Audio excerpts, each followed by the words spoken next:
Players usually think that they need to acquire more skills. They need more in their arsenal in order for them to get to the level that they want to be at as a player. But often, and it's usually hard to notice, it's actually their beliefs that are holding them back from being at the level that they want to be at as a player. Many times when I'm working with players, I spend less time even focusing on how to improve their skills and more time actually changing their beliefs and the way that they see themselves. And that's because if you are operating with limiting beliefs, if you're operating with incorrect beliefs, then the skills aren't going to be what holds you back. It ultimately is going to be the way that you see yourself and the way that you see the game that's going to prevent you from ever being who you want to be on the court. So in this video, I'm going to go through 3 mindset shifts that if you make them, it's going to change everything for you and you're going to become a whole new player because of it. The first limiting belief is that I train hard, so everything should click automatically. This is absolutely a limiting belief that I had as a player. I put in so much time. I was constantly at the gym working. I was up before school putting in work, and I expected that to lead to the exact results I wanted in games. I look at the people around me and I'm saying, well, I'm putting in more effort than them,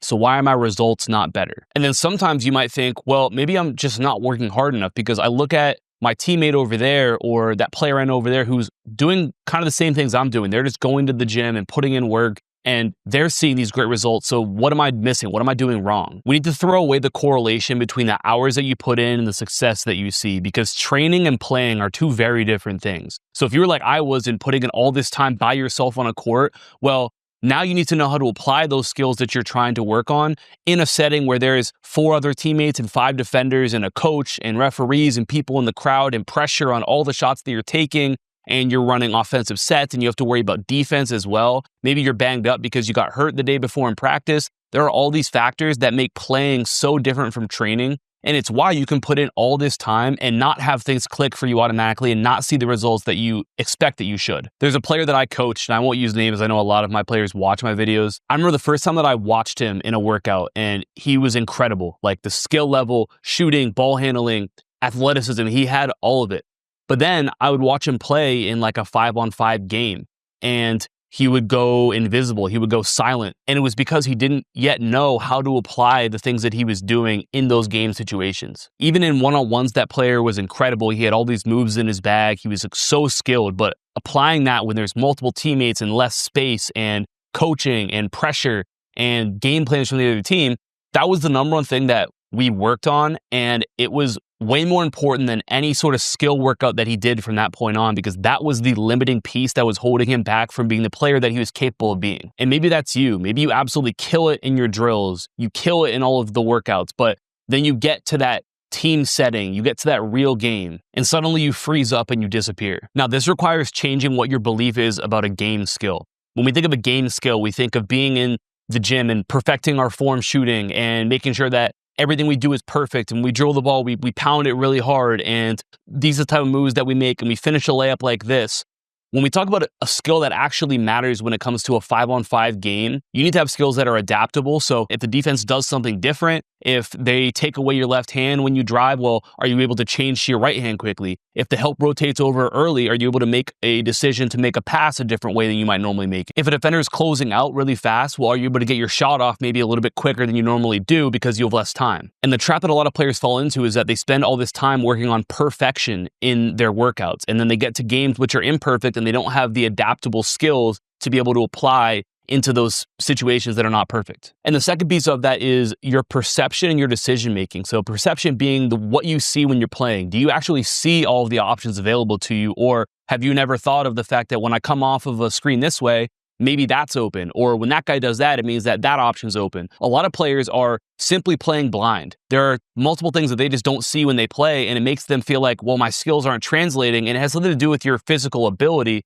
has everything to do with what you see and the decisions that you make. So if you truly want the skill workouts that you're going through, all the time that you're putting in to translate and to click in games, then you need to make sure that you're building adaptable skills and that you're training the way that you see the game and your decision making. Now, if you want help with that, I have a free 28-day Basketball IQ email course down below. got incredible feedback from players who are completely changing the way that they see the game, their decision-making, their overall understanding. That's leading to real results. It's leading to players who are doubling their points per game, having their first ever career triple-doubles, going from being one of the worst players at their spot to all of a sudden scoring almost half of their team's points in games. I built this 28-day Basketball IQ email course in order to help you see the game better, make better decisions, and be able to figure out how to actually apply the things you're working on into your games. So if you're interested in that, that's the top link in the description down below, completely free. I think the big thing I can leave you with on this one is that you don't rise to the level of your training, you fall to the level of your understanding. If your understanding when it comes to a 5-on-5 setting isn't where it needs to be,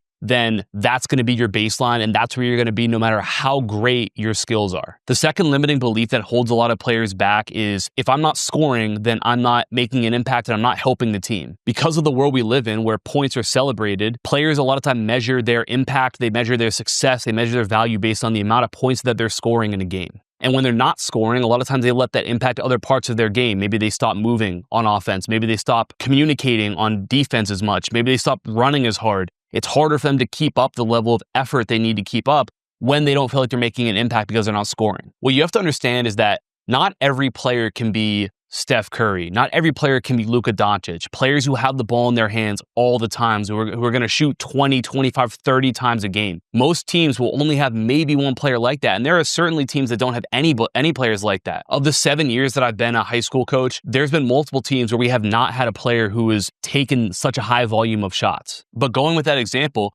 we think about Steph Curry, who's getting paid whatever it is, $50 million per year. But you look at the Warriors' entire roster, and there's hundreds of millions of dollars on that roster that are not doing the same things that Steph Curry is doing. They're still getting paid a lot of money to do different things because teams know we need more than just scoring to be able to win games. That means that other guys are also valuable, even if they're doing things that might not get praised the way that Steph Curry is going to get praised for hitting a bunch of threes or scoring a bunch of points. This goes back to what I call the 95 rule. 95% of the game of basketball is going to happen for you when you don't have the ball in your hands. So if you are always hung up on the 5% of the time that you do have the ball, you're going to struggle to be successful. This goes back to what we were talking about earlier with our training.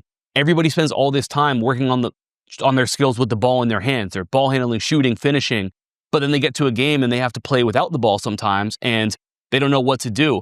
Or they feel like, well, I can't do anything because I don't have the ball. And that's where players have a very limiting belief that holds them back from not only finding success in other areas of the game, but actually being able to score points way more than they are currently. You can impact a game more than almost anybody else simply by committing to moving without the basketball on offense. So cutting to the basket when your teammate drives, using a backdoor cut when your defender falls asleep or when they overplay, sprinting out in transition when your teammate pulls a defensive rebound. All of these are ways that you can score more points right now, but it simply comes back to understanding that you have value without the ball in your hands if you put in the effort and you take pride in those situations. Not to mention the fact that someone like Draymond Green might only have 4 points in an NBA game, going back to our Warriors example, but he's obviously incredibly valuable to them and is going to be a future Hall of Famer, and it's helped them win championships because despite the fact that he might finish a game with 4 points, he's got 9 rebounds, he's got 9 assists, he's the anchor for them defensively, he's their leader when it comes to being vocal and,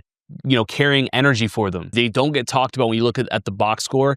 He adds value to winning, and it's made him a ton of money, and it's made him into what is a Hall of Fame career. So when you really make that mindset shift to focus on the 95% of the time that you don't have the basketball in your hands, it changes everything for you. You go from someone who struggles to make an impact because you feel like you're limited to someone who makes way more of an impact because you understand that if you put your effort and focus into moving without the basketball, into communicating at a high level on defense, and to making sure that you're always giving your maximum effort, not only are you going to score more points, but you're also going to elevate everybody around you, and that makes you the most valuable player that you could be to your team. And the third limiting belief that holds a lot of players back is the idea that I'm just not a confident person. Players think that confidence is something that you're either born with or you're not. And they look at their teammates who maybe carry themselves with a ton of confidence. They get into a game and they always know what to do. They make a mistake and it just doesn't ever faze them. And they think that that's something that they could never achieve or never have. In reality, confidence is a skill, just like anything else is. And it's something that you can develop if you do it the right way, but a lot of players go about it wrong. A lot of players are told that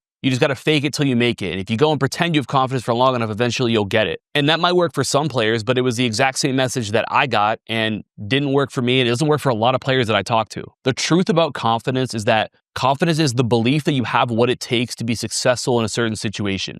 I always use the example of if you always drive down the street to a gas station that's 30 seconds away to go get snacks every day, and you make that trip every single day for a year, you're going to be really confident the next time you get in your car to drive down to the gas station and back, you're probably going to be successful doing it because you've done it so many times. But if somebody says, hey, we need you to fly this airplane from your house to that gas station, you're probably going to be a lot less confident because you haven't done it before. You don't know that you can be successful doing it. So if we work backwards, if you want to become confident, you need to know deep down that you have what it takes to be successful in a situation, whether it be making a shot, whether it be driving to the basket, whether it be making a certain read in a different situation like a ball screen. You've got to develop unwavering self-belief. And really there's 3 ways that you go about doing this. I just call this the 3 Ps. We have preparation. So you put in the work. And again, going back to part 1, chances are if you're watching this, you probably put in work and you put in effort on your skills. That's obviously an important piece of this. Then the second P is perspective. This goes back to like what I was just mentioning about the 95 rule. Do you understand how basketball actually works, how to make an impact? Do you know how to read different situations? And then the third P is pattern recognition. Do you see your options and can you anticipate what's coming next based on the things that you've seen before? When you develop those 3 things, it helps you to know what's coming next, which allows you to feel confident in having a solution for whatever problem you may face. I get feedback from players all the time who have gone through our 28-day Basketball IQ email course or have gone through the full Basketball IQ Academy program who tell me that once they started focusing on their understanding of the game, when to move, when to drive, when to pass, when to shoot, how to use different actions, how to create and hunt different advantages, that their confidence skyrocketed. And it wasn't a fake thing anymore. They didn't have to go into games and hope that they were confident or try to act confident. They knew that they had what it takes because they had the understanding of what was going on. They saw the game in a different light. And because of that, they went out there and they were naturally confident because they knew that they had the solution for any problem that they may face, and therefore they truly believed in themselves. So that idea of preparation, perspective, and pattern recognition being what leads to confidence is so tried and true. So if you're tired of hearing the same old fake it till you make it or just go out and try and be confident, we'll go through those steps and it will completely change the way that you play from a confidence perspective. Like I said, many times players are so focused on adding more skills and they feel like that's what's holding them back. I got to become better at this or this or this. And a lot of times it's just limiting beliefs that they place on themselves that prevent them from actually going out and being the player that they want to be and getting to the level that they want to be at. At the end of the day, if you make these 3 mindset shifts, then it will completely change who you are. And ultimately, success as a basketball player in anything goes back to who you are. If you're not the person worthy of having that success, then you won't have it. And when you become that person, then the success is impossible to avoid. Like I mentioned, if you want help step by step to become that player who's deserving of that success, check out my free 28-day Basketball IQ email course down below. Drop a comment. Let me know if any of these struck a chord with you or if there's anything else you feel like is holding you back. I would love to know. Appreciate you for watching. Talk soon. Peace.